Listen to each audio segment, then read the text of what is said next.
Estos cambios bruscos así, como raspado. 1, 2, 3.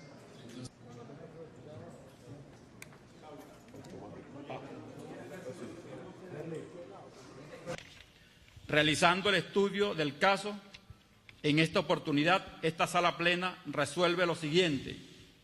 Se atendió a los requerimientos efectuados por el Fiscal General de la República Bolivariana de Venezuela, la cual se decide, en nombre de la República Bolivariana de Venezuela, por autoridad de la ley, se declara, primero, se admite la solicitud y se declara competente para conocer el presente asunto.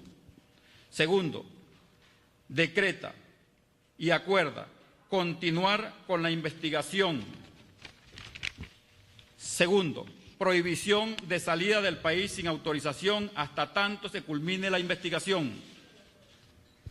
Prohibición de enajenar y gravar los bienes de su propiedad y bloqueo e inmovilización de cuentas bancarias o cualquier otro instrumento financiero en el territorio venezolano. Remítase copia certificada de la presente actuación al ciudadano Fiscal General de la República, Tarek William Saad.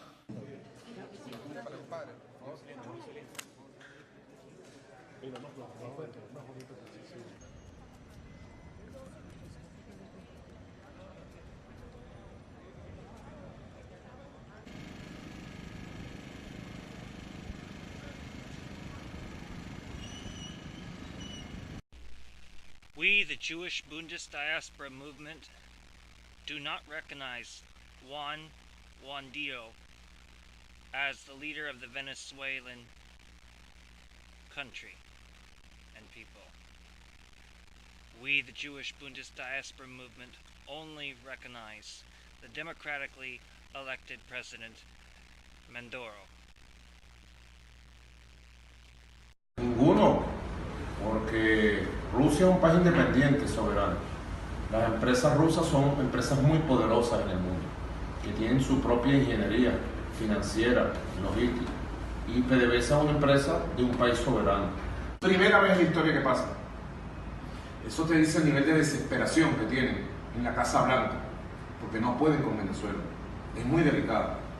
¿Qué estoy haciendo yo? Ejerciendo mi liderazgo, mi comandancia en jefe constitucional. Todo el apoyo de Rusia en todos los planos. Y nosotros lo recibimos con agrado y mucho agradecimiento. Que le he pedido al presidente Putin que nos mantengamos en conversación permanente y lo que ordene la Fiscalía y ordenen los tribunales en el sistema legal venezolano se va a cumplir. Now bring you to this clip from the Real News Network. Came out yesterday on January 30th, 2019. It's called New Oil Sanctions on Venezuela Would Destroy What's Left of Its Economy. Again, that came out yesterday on January 30th, 2019. Watch it. It's the Real News Network. I'm Sharmini Pires coming to you from Baltimore. The U.S. National Security Advisor, John Bolton, announced on Monday that the U.S. will, in effect, slap an oil embargo on Venezuela. Speaking from the White House, this is what he had to say. For this purpose, we're going to announce sanctions against Petroleas de Venezuela, Sociedad Anima, or PDVSA, as it's known by its Spanish acronym, the state-owned oil monopoly. We have continued to expose the corruption of Maduro and his cronies, and today's action ensures they can no longer loot the assets of the Venezuelan people. We expect, and Secretary Mnuchin will go into this in more detail, that today's measure totals $7 billion in assets blocked today, plus over $11 billion in lost export proceeds over the next year. Now, in response, Representative Tulsi Gabbard wrote, "It is about the oil again." Bolton just exposed a real motive for intervention in Venezuela. Then she quotes Bolton saying, "We are in conversation with major American companies. Now, it would make a difference if we could have American companies produce the oil in Venezuela. We both have a lot at stake here." Venezuelan President Nicolas Maduro responded almost immediately in a televised address to the Venezuelan people, saying, John Bolton anunció hoy, hace apenas una hora, John Bolton announced today, just an hour ago, a group of measures called sanctions that are unilateral, illegal, at the margins of the United Nations Security Council. They are illegal, unilateral, immoral, and criminal. With this measure, they intend to steal the company Citgo from all Venezuelans. Be on alert, Venezuela. The United States today has decided to go down the path of stealing the company Citgo from Venezuela, and it's an illegal path. the United States is the largest importer of Venezuelan oil, about 500,000 barrels per day, most of which goes to the Venezuelan-owned oil company Citgo. The loss of the U.S. export market would be a tremendous blow to Venezuela's oil income.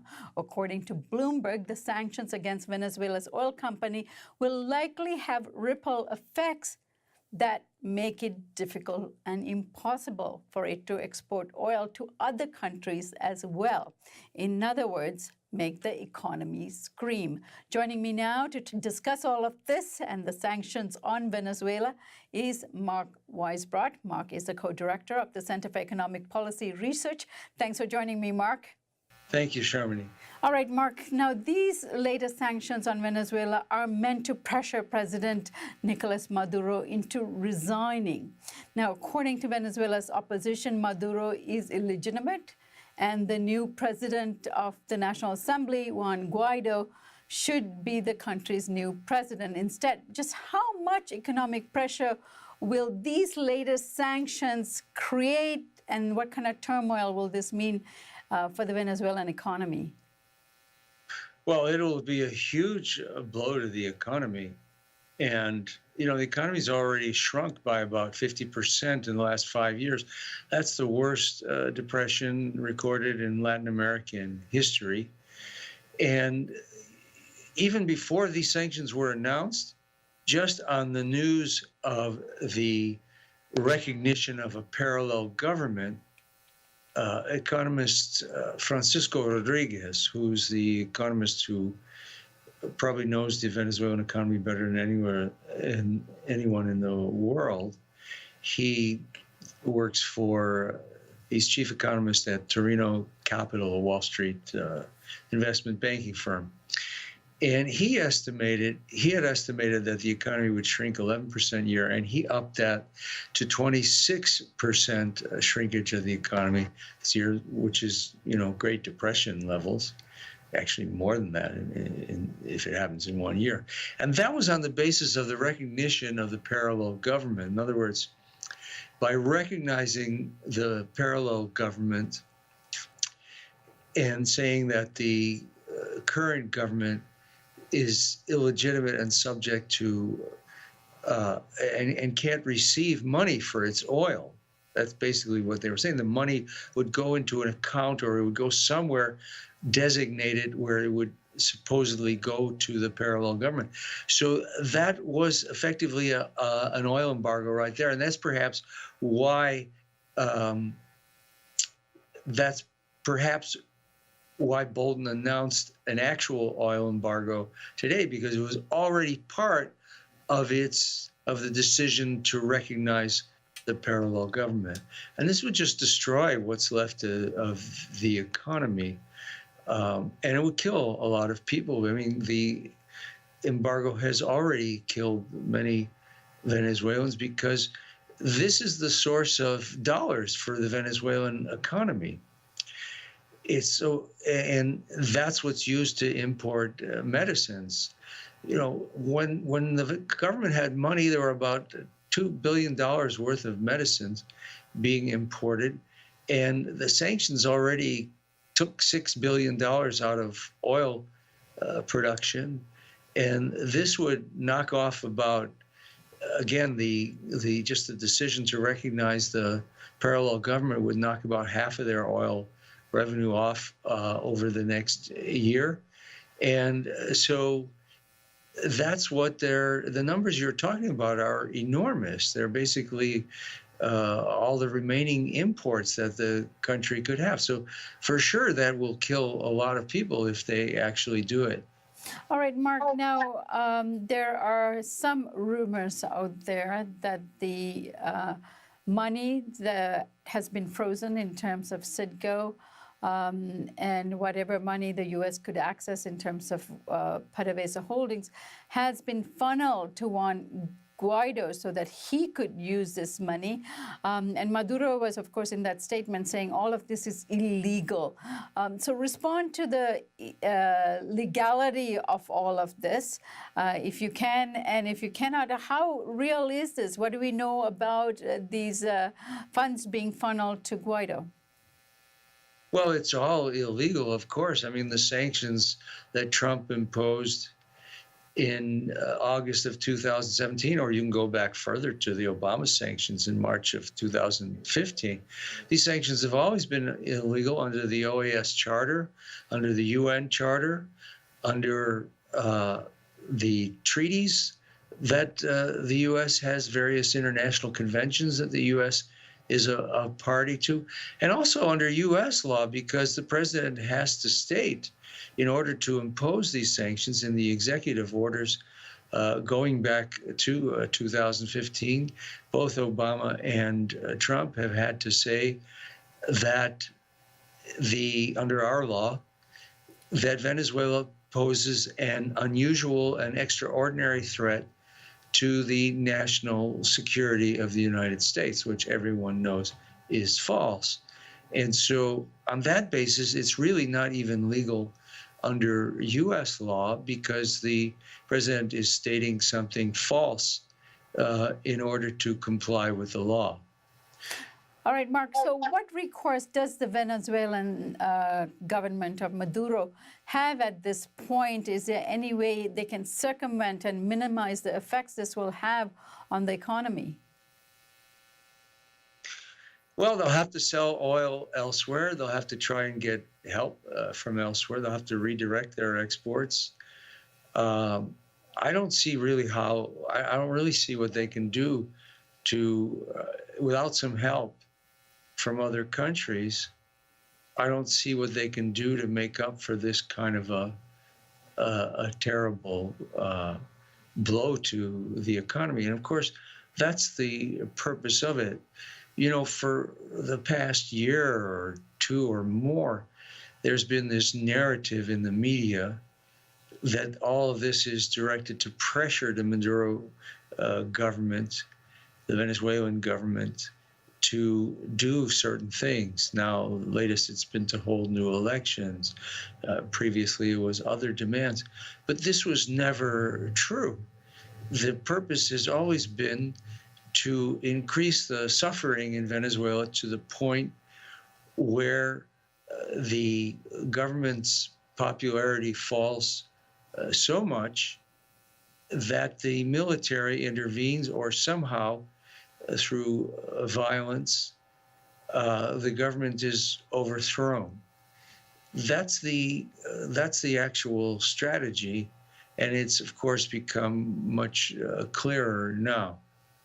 Right. I guess the point is to make the economy scream. This is just another way of tightening the grip around Venezuela. Now, there's a Lima Group meeting that is taking place on the 4th of February in Ottawa, Canada.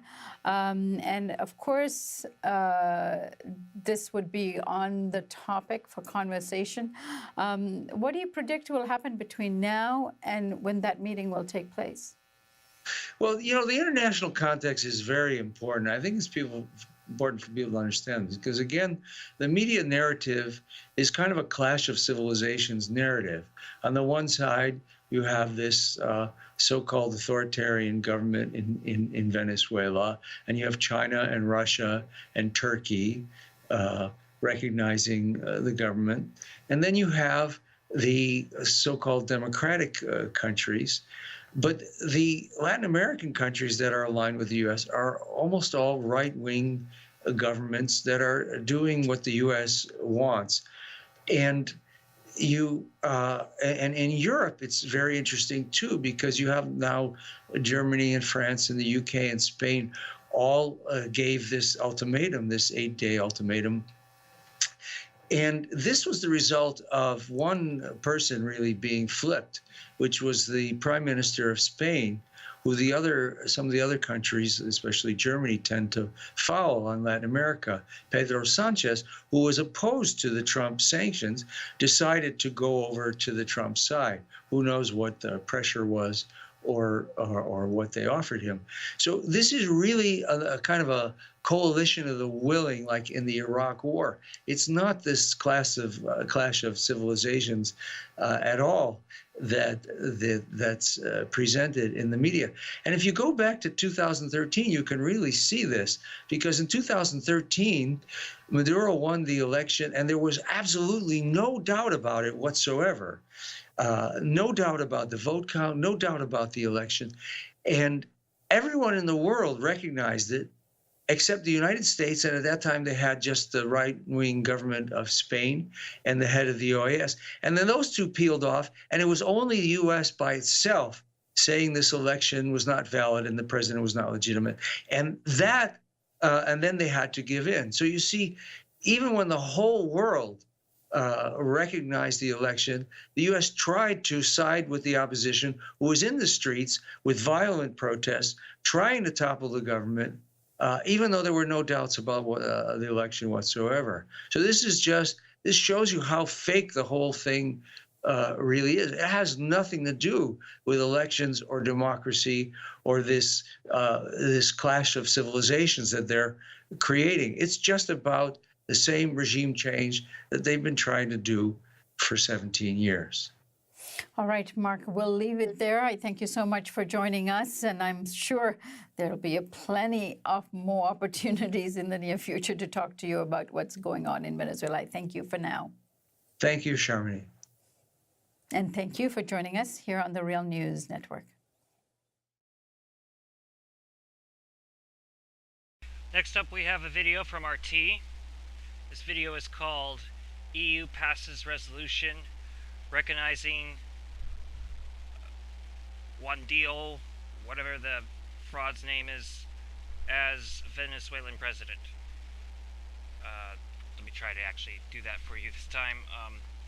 EU passes resolution recognizing Guaido as Venezuelan president.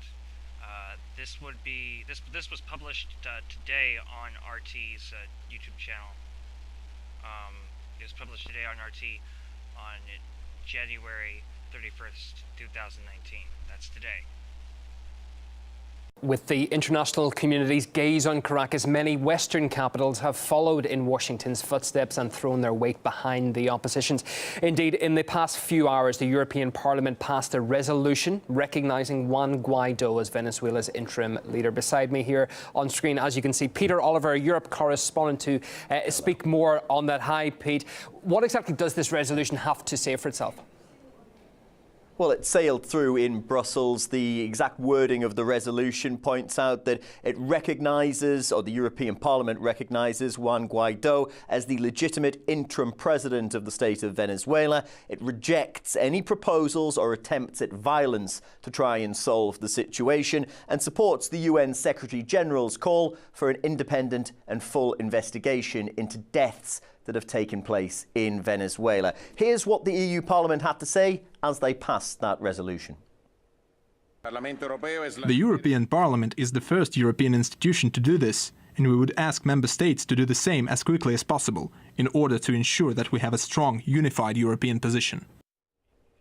Well, there are those that still support Nicolas Maduro, who's been president of Venezuela since 2013. China, as well as Russia, among those. Now, they've opposed international recognition for Guaido, saying that, they've opposed those that recognize him as the interim president.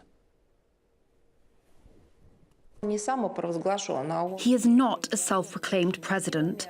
External forces declared him as the president, offering different types of support, including financial, technical, political and moral. Venezuela has problems which should be solved, but there is no doubt that the scenario aimed at preventing the sides from dialogue comes from abroad. Well, back with the European Union, and Federica Mogherini, the EU High Representative for Foreign Affairs, has been told that she's going to cooperate with neighbouring countries as well as key actors in the area. So I think we can expect more and more coming from the European Union on the unfolding Venezuelan situation in the coming days and weeks. Yeah, thanks for talking us through that. Our Europe correspondent in Berlin this hour, Peter Oliver. Well, Latin America expert Kevin Young says there is a real threat of civil war right now in Venezuela. This is certainly an attempted coup in progress. The Maduro government is not in an enviable situation. It's faces declining domestic support and rising discontent from all sectors of society. But it's not by any means clear that people who are upset with the Maduro government would turn around and support a far-right leader like Juan Guaido. I think that the threats of U.S. military intervention are designed in large part to convince the Venezuelan military to switch sides and turn against Maduro. But as for what they're going to do, it's anyone's guess at this point. I think that regardless of what happens, if there was to be a military coup or a large segment of the military siding with the right-wing opposition, there would still be very heavy resistance, including perhaps armed resistance. So there really is a real serious threat of civil war here. And that's something that the Trump administration is actually perhaps trying to provoke.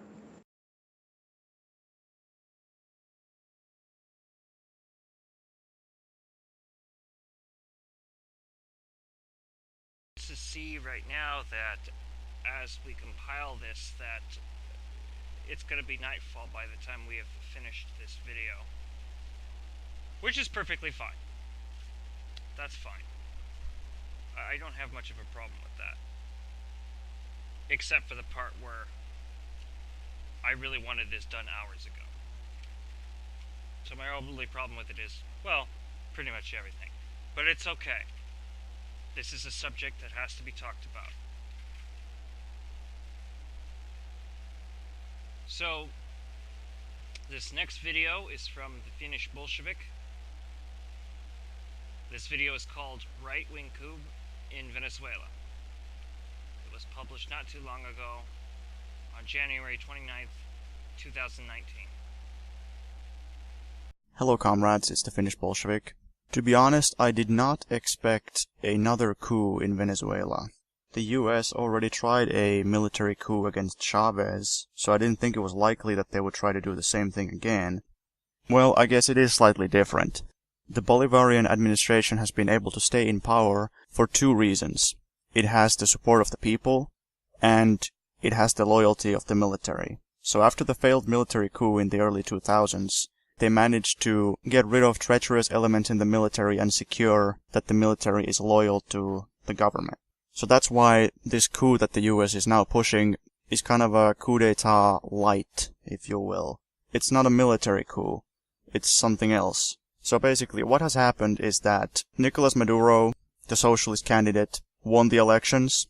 Now the US and the Venezuelan right wing are not happy with this, obviously.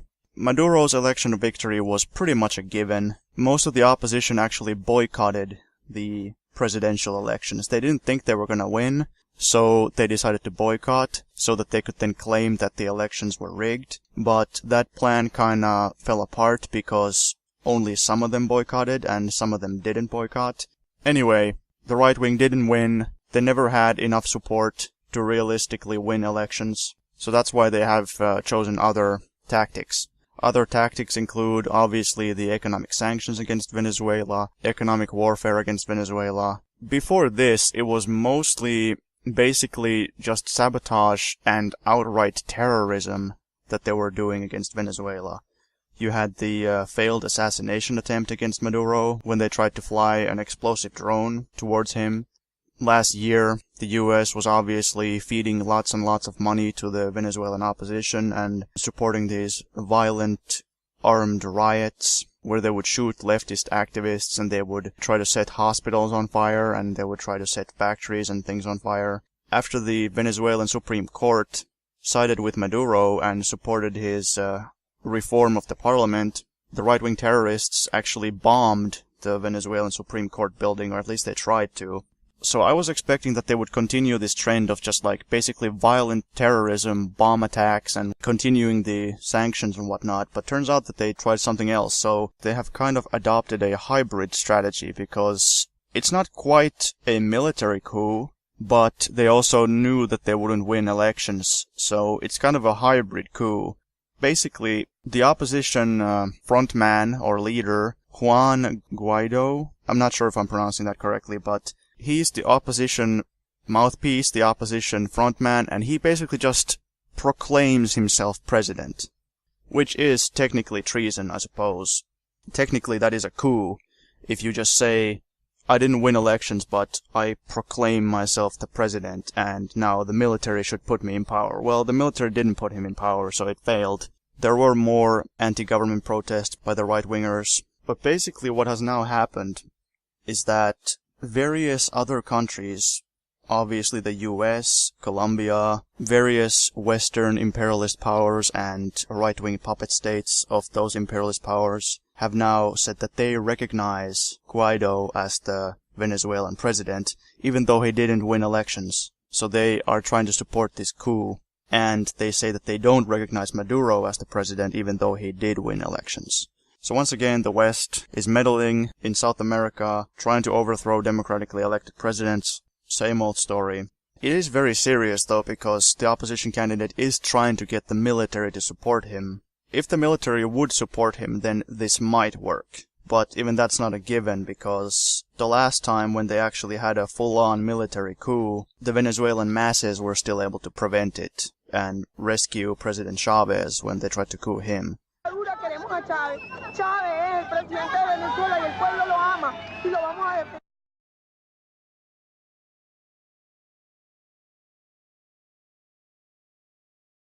Fuerza Armada, el 98% de la Fuerza Armada en todo el país ha reafirmado, ha reiterado su lealtad a la Constitución vigente en Venezuela, a la Constitución de la República Bolivariana de Venezuela.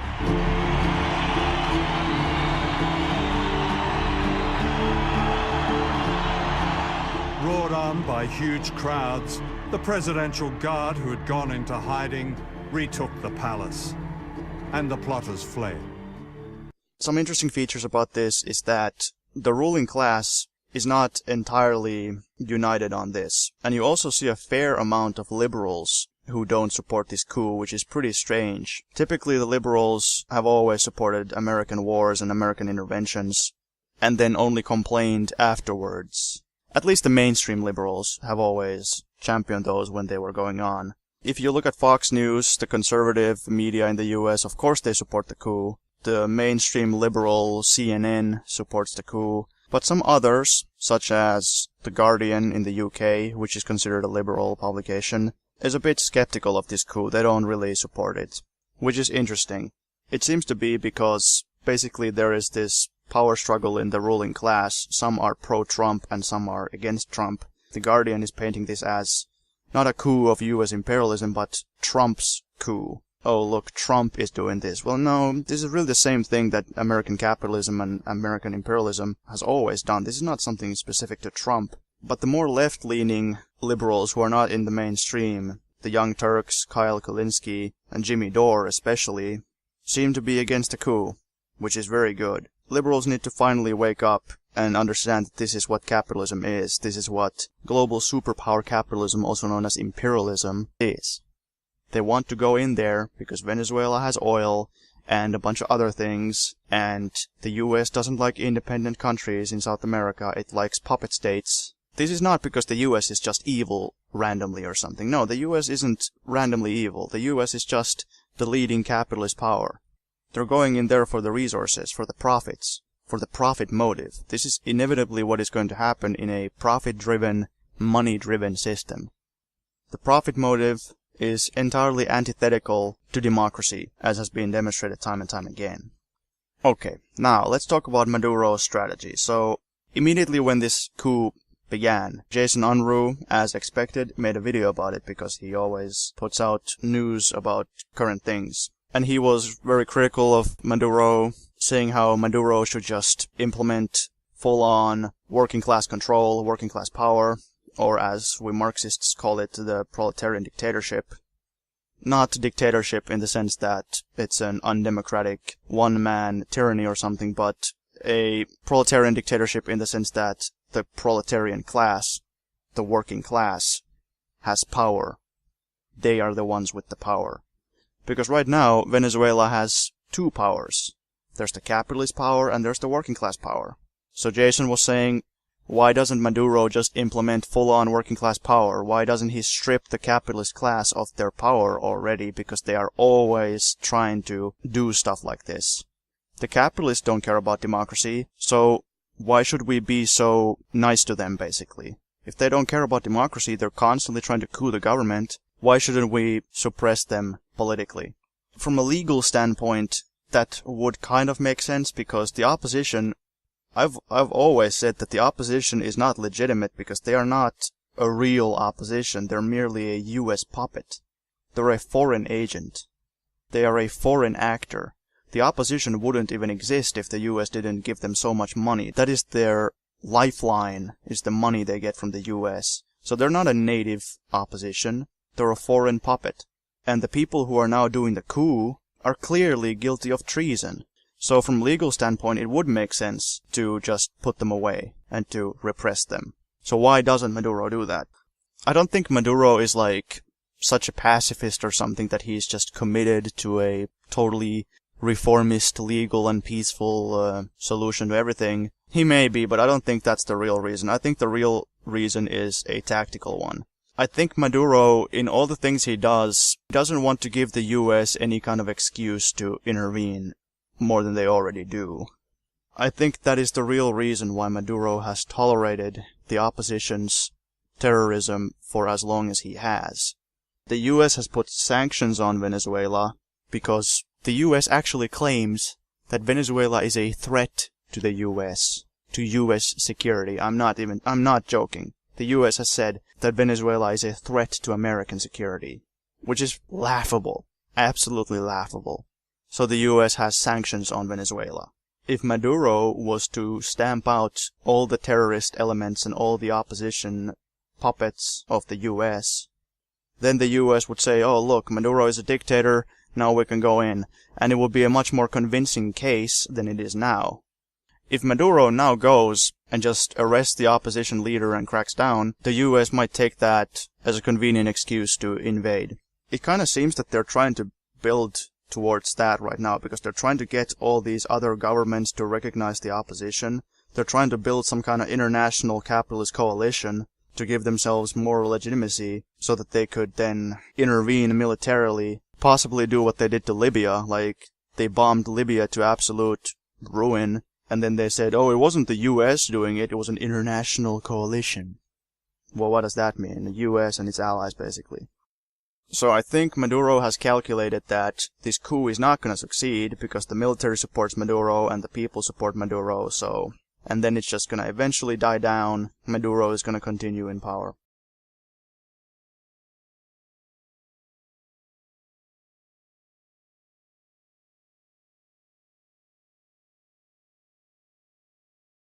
That is probably his calculation.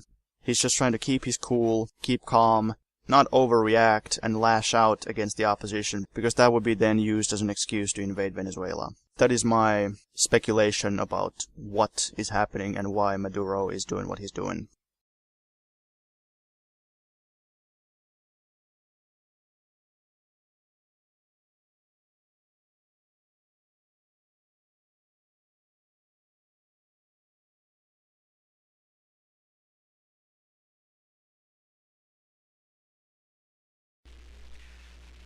So we now close this video the same way we did with the previous one.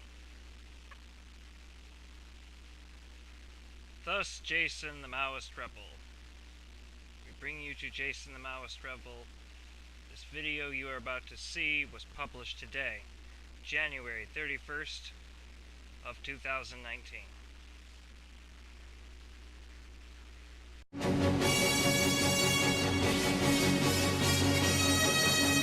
There's a tremendous post on the Gray Zone Project that talks about the origins of Juan Guaido, the now seemingly the president of Venezuela all of a sudden.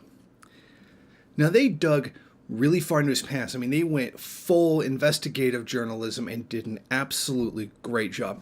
Now, I just want to give you some of the details that you'll find in that post because I think that they are extremely important.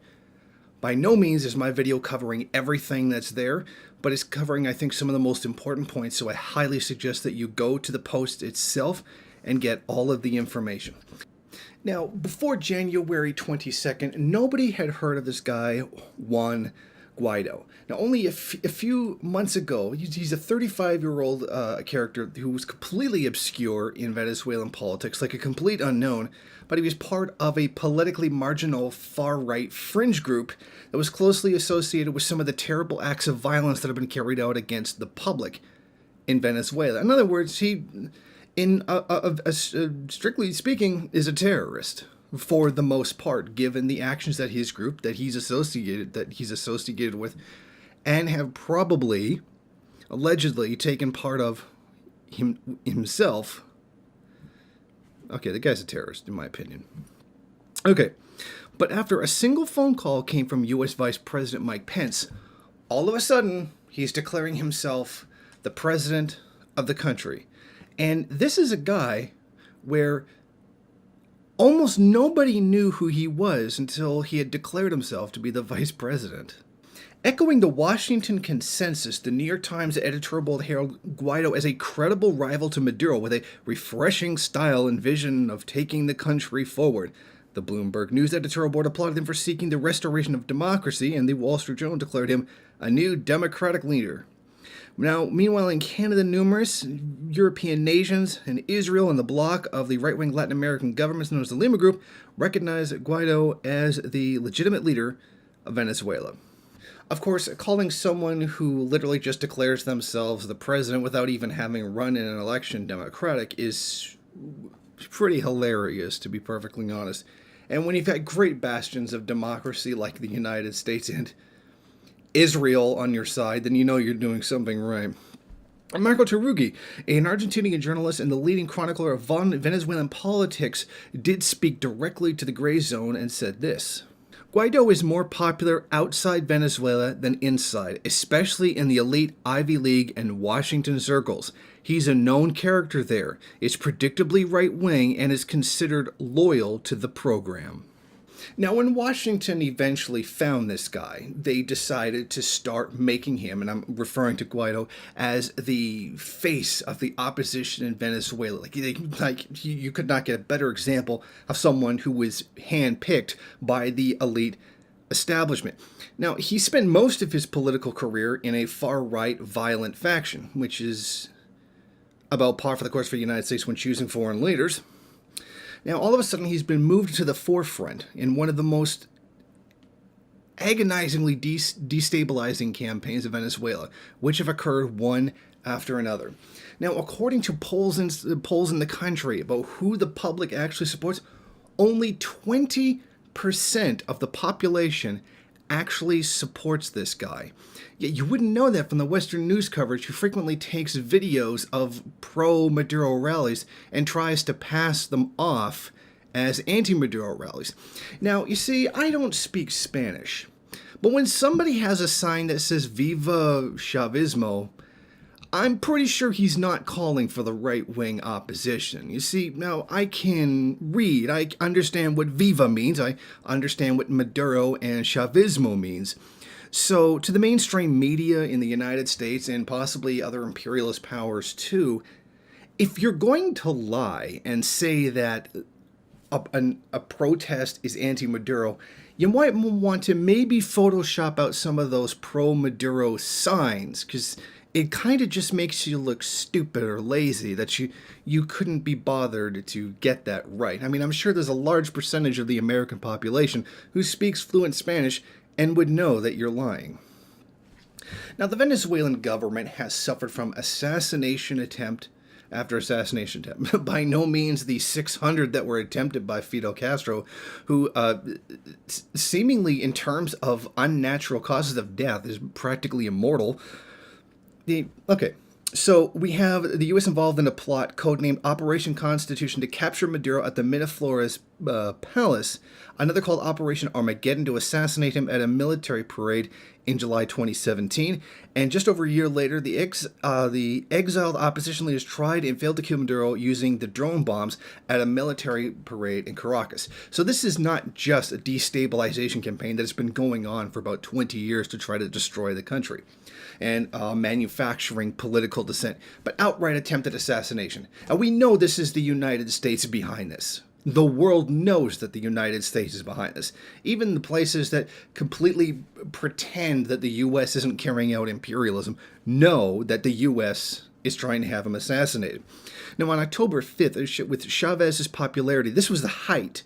On October 5th of 2005, Chavez's popularity at his height, 5 Venezuelan student leaders now ended up in Belgrade, Serbia, to begin training to carry out an insurrection against the Bolivarian government.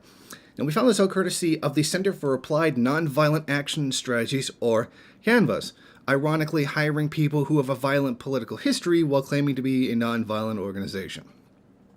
Now, the group is funded largely through the National Endowment for Democracy, possibly the most notorious group used for destabilizing not just democracies inside of Latin America, but across the world as well. And they have their entire history functioned as an arm of the CIA, who coincidentally, of course, carries out most of their actual funding. And their job, of course, is always carrying out regime change.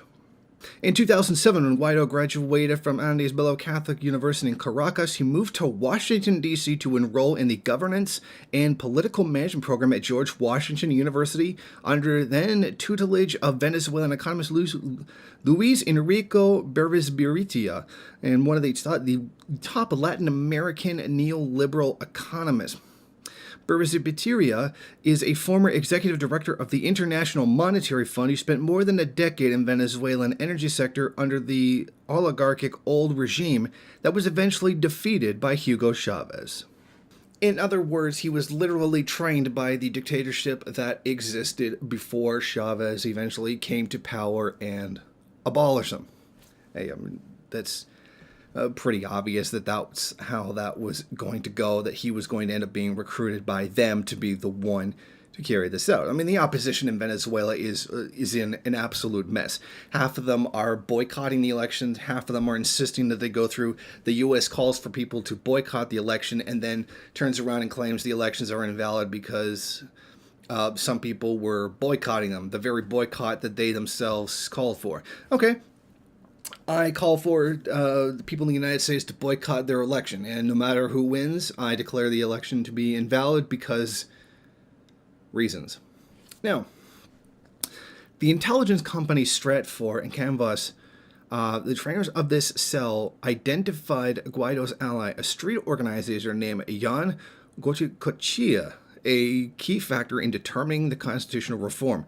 Following year, that Goicoechea was rewarded for his efforts inside of Venezuela with the Cato Institute's Milton Friedman Prize for Advancing Liberty. Think about that. Milton Friedman, liberty. Pick one. And I mean, the Cato Institute. I mean, that pretty much just says it all right there. Now, he also got a $500,000 prize for doing it, which he then turned around and invested in building his own Liberty First, Primero Justica political network. So, this is just a sample of where this Guaido character came from. I mean, this is the whole story of his networks to right-wing apparatuses inside the United States, his alliances to regime change elements in the United States, is long documented inside the full actual post that you will find on Gray Zone. But just take this as a mere sample of what a pure and unadulterated puppet of U.S. imperialism that Guaido actually is. So for you got all these right-wingers running around claiming, oh, Venezuela is so bad, Venezuela economic crisis, They literally just deny that economic sanctions against a country designed to try to destroy it were ever carried out by the United States. They just pretend it doesn't exist. That's like continually robbing someone every time they get out of their house and then claim that they're poor and attack them for making poor life choices. It's stupidity beyond all reason. It's either absolute stupidity on the part of these right-wingers, or it's the absolute lowest depths of dishonesty. This could not be any more obvious a plot by U.S. imperialism to overthrow the Maduro government, or more specifically, given Hugo Chavez as well, the Bolivarian Revolution. And this speaks volumes, unending volumes, to not only the outright evil that is the United States government and its foreign policy, but the stupidity and even the sheep mentality, or even, given some of them, the outright evil of those who support it. Thank you for watching. If you like this program, then please head over to my Patreon page and set up a monthly donation. It's your donations that keep this program running. Also, if you would like, please rate, comment, subscribe, and share in various social media.